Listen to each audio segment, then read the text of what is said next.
ഇങ്ങനെയൊക്കെ കോമാളി വേഷം കെട്ടി നടക്കുന്ന നടന്മാരെയൊക്കെ പിടിച്ച് ഒരു ദിവസം കൊണ്ടേ വെച്ചിട്ട് അയ്യോ ഞങ്ങൾക്ക് വോട്ട് കിട്ടുന്നില്ല.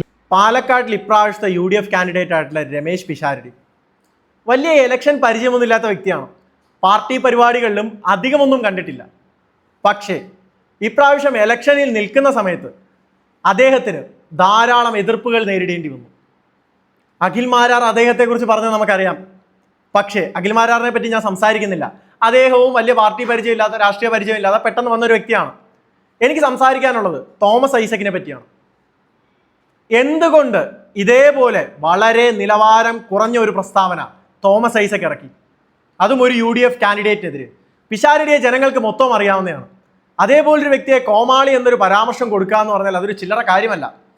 പക്ഷേ ഇത്രയൊന്നും രാഷ്ട്രീയ പാരമ്പര്യമില്ലാത്ത, ഇലക്ഷനെ അഭിമുഖീകരിച്ചിട്ടില്ലാത്ത രമേശ് പിഷാരടി അതിനെന്ത് സൗമ്യമായാണ് മറുപടി പറഞ്ഞത്. ഇതേപോലെയുള്ള ആൾക്കാരല്ലേ ശരിക്കും നമ്മൾ ജനങ്ങൾ തിരഞ്ഞെടുക്കേണ്ടത്? ഇവരാണ് വരേണ്ടത്. അല്ലാണ്ട് ഇലക്ഷൻ അടുത്തിരിക്കുമ്പോഴും അല്ലാത്തപ്പോഴും ഒരാളെ അവഹേളിച്ച്, ഒരാളെ കുറ്റം പറഞ്ഞ് അവിടെ വോട്ട് നേടാനും ജയിക്കാനും വർഗീയത ഉണ്ടാക്കാനും നോക്കുന്ന വ്യക്തികളെയല്ല നമുക്ക് വേണ്ടത്. പിഷാരടിയെ പോലെ സമീപനമായി കാര്യങ്ങൾ ഡീൽ ചെയ്ത് എന്താണ് അതിൻ്റെ സൊല്യൂഷൻ എന്ന് കണ്ടെത്തുന്ന വ്യക്തി. അയാൾ ആരോടും പ്രതികരിക്കാൻ പോയിട്ടില്ല. അഖിൽ മാരാറിനെതിരെ ഒന്നും പറഞ്ഞിട്ടില്ല, തോമസ് ഐസക്കിനെതിരെ ഒന്നും പറഞ്ഞിട്ടില്ല.